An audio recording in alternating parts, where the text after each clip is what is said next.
What's up, everyone? This is going to be one of my first YouTube videos.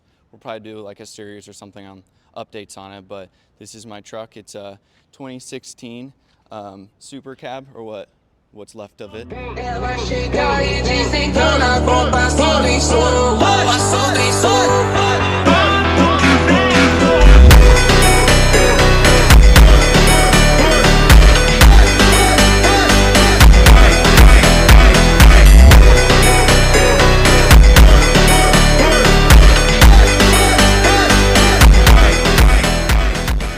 So just to start off with the front end, we did a full Raptor suspension conversion on it. It's all Gen 2, it's all Ford factory suspension. So we have OEM Gen 2 Raptor upper control arms, the Gen 2 Fox shocks with the iBox springs. To run this, you have to cut out the shock tower. So we went with KHC's shock tower replacement. I don't have a welder right now, so they offer a bolt-in, which is nice. I do eventually want to go through and have it welded or weld it myself in the future, just so it has a little bit more integrity. Did the Raptor brake lines on it so that they're extended, so we don't have to worry about those ripping off or something. Still got to do the vacuum lines for the hubs, but that can be done in the future. It's not snowing or anything crazy here right now, so I don't need four-wheel drive. So the other thing that we did was the Gen 2 lower control arms. Obviously, with the kit, you have to run that because you can't run your factory control arms. So all of the suspension is all Gen 2. I do want to do the cam bolts in there just so that they hold alignment better, or we can gusset it when we end up welding it in the future so that that doesn't move, because aligning these trucks is pretty hard. The next thing that we did is I got a Gen 2 Raptor front bumper. I thought that the mounting holes on it would line up, but they're off a little bit, so I just had to drill them out. They're all off about like an inch, so it wasn't too hard to get that bolted up. And then the Gen 2 valence, the Gen 3 valence, and then Gen 3 headlights and grille. So the headlights they're Gen 3 style, but they're for the F-150. You can get it with a wiring harness that has the conversion for halogen, which is what my truck came with. So that was actually really easy. It all plugs in. The grille lights don't plug in, obviously, because the F-150 doesn't come with those marker lights. So I just got a wiring kit for that to get those to work as well. And then we have, for the body work, it is the Gen 3 +2 fenders from Fiberworks, and then an OEM Gen 3 hood with the hood scoop. With this one, I wanted it to be a little bit wider, so we went with a -12 offset on the wheels. They're 17x8s with a 35 Wild Peak. They're really nice tires so far. They barely have any road sound or anything like that, so those are nice. I know everyone's going to tell me to go to 37s or 38s or 40s or something crazy, but we're not re-geared yet, and it's a 5.0, so it's going to be pretty slow if I do that. And the mileage right now is pretty good. I'm getting like 16, so it's not bad. So the only issue that I had with this is obviously fitment. So I'm not a professional body worker, so I did my best. But this is just the first version. So obviously the fenders come in a white gel coat, but I didn't want to leave it white, so I just wrapped them with a black wrap, and thankfully it matches the factory paint pretty decent. Also not a professional wrap installer, so I did the best I could with that. Obviously there's some flaws in it, but obviously when I eventually have money to paint or can paint it myself, I'll do a full redo, so it'll be easy to just peel that off. These are these are painted though. We just did a bed liner on them. I kind of like how it's a matte finish, kind of like how the factory truck comes, but since it's a bed liner, it'll hold up a little bit better. The inside of the fenders is bed lined as well.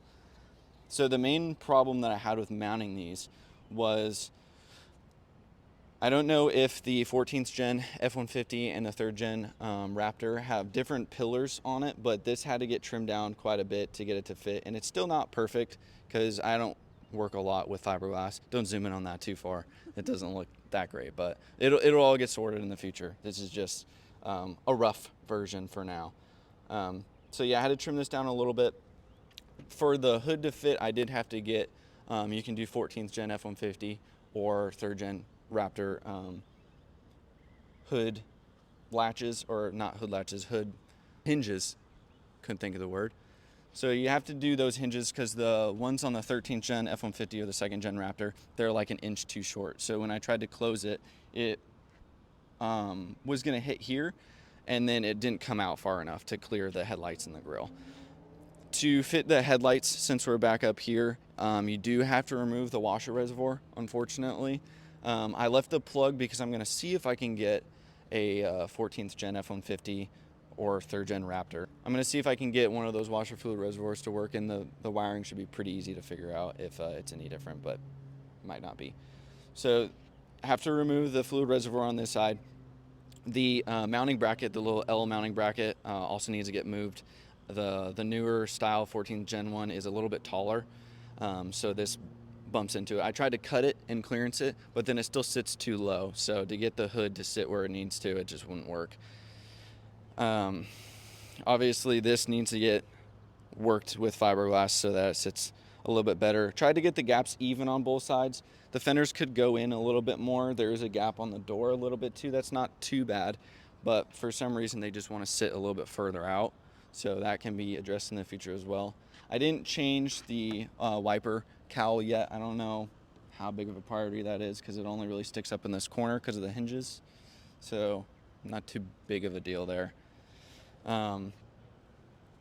These I wired in for turn signals. They're not necessary. I just bought these on Amazon. They were a little bit cheaper than the factory Ford ones. But yeah, these have a blinker feature, but when I plugged them in, they didn't let my headlights work. So I'd rather have headlights than an additional blinker because there's also one here still.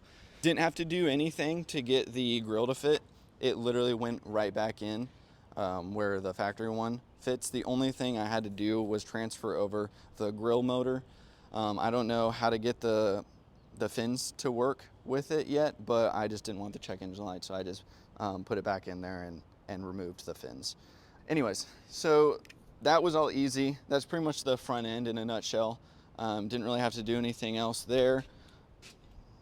I did remove the front crash bar just so it looked cleaner when I didn't have a bumper. I do plan on doing the Raptor fog lights, so I left my fog light plug in there so I can wire those in somehow. The rest of the cab left it stock. I do have some plans for the interior in the future, but right now we just have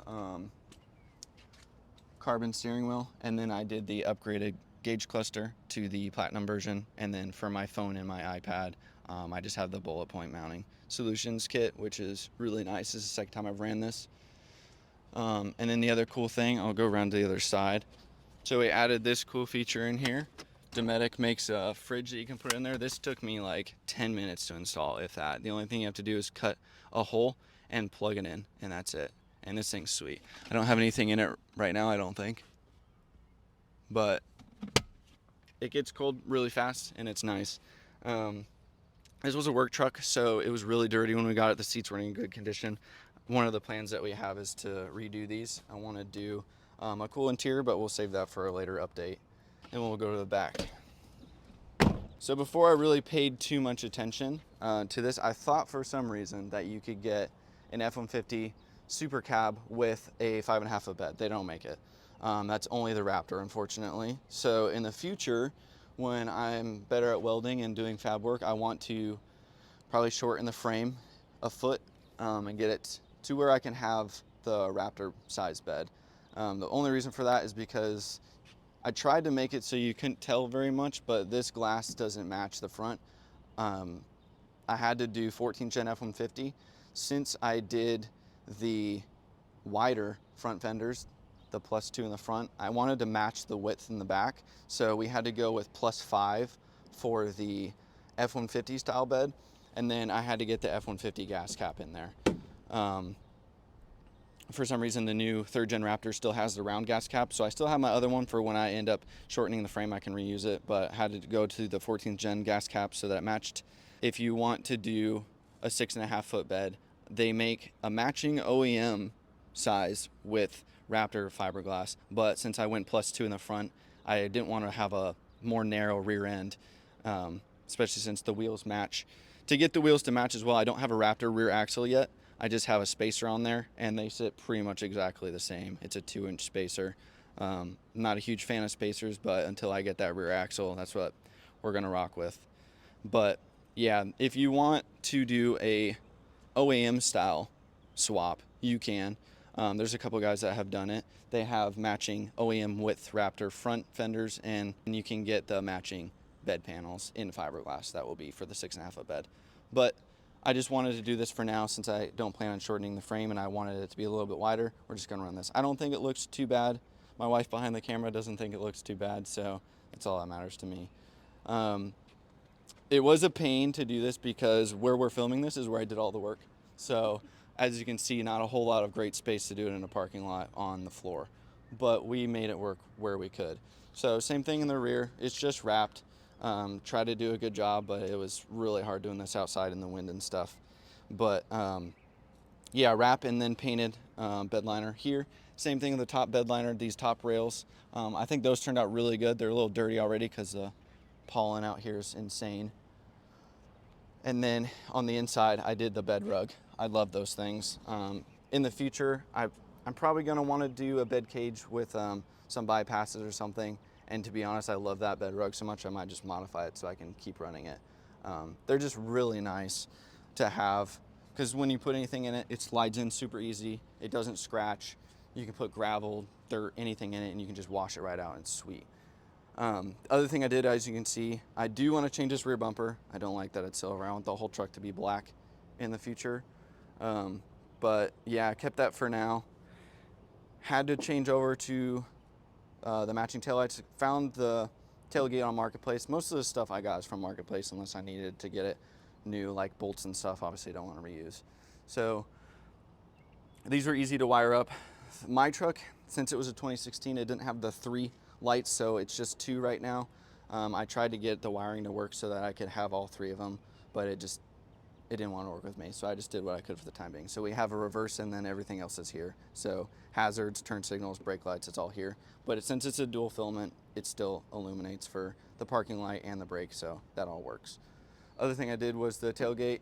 The interiors on these, if you need to buy anything, is the same as I think it was 2018 to 2020. All the stuff inside is new, so you don't have to buy a 2022 version. So like the mechanism, the latches, all that stuff works. So see, if I lock it, it still locks the tailgate.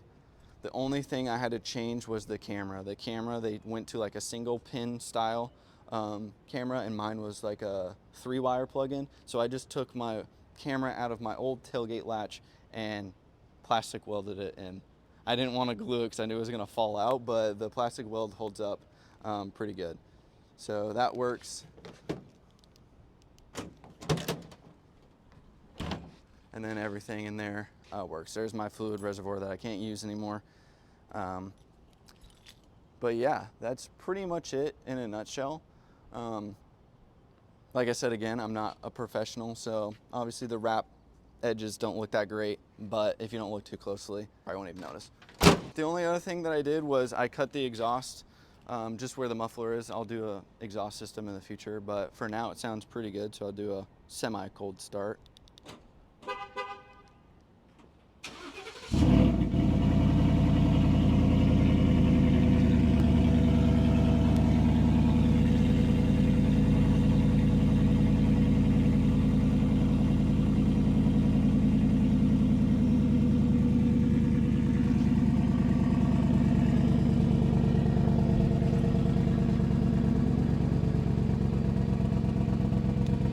Only other thing I think I forgot to mention was the rear suspension. I don't know how I missed that. But you can do Gen 2 rear shocks or Gen 1s. I just went with Gen 1s because that's what I could find that was affordable at the time. Gen 2 is probably a little bit better. But didn't swap out the leaf springs, just did a block for now because I'm going to end up getting Devers in the future. So I figured in the meantime, we'll just run with this because it's pretty level. It's hard to see because we're parked on an incline, but it's pretty much dead level. The only thing I'd say, maybe the front's a little bit taller, but barely. There's quite a few videos online of people doing these swaps now. You don't have to do the bucket replacement that I did. The only reason why I did that, I forgot to mention it before, was because I wanted the Gen 2 front shocks. If you do Gen 1s, you can leave your stock top hat in there. You don't have to cut it out or anything. But I think that's it for the most part. Like I said, I'm not a professional body shop worker, and I just have a parking lot. So I did the best I could. It'll get better in the future when we keep modifying it, because there's no plans on selling this truck ever. I've just put way too much into it, and I love it too much. This thing's a blast to drive, and compared to my last EcoBoost that I did, it sounds amazing, and even though it's slow, it makes it worth it. So I think that's it. If you have any questions, just let me know, and I'll answer as best as I can. But yeah, if you like this video, go ahead and like it. Thanks.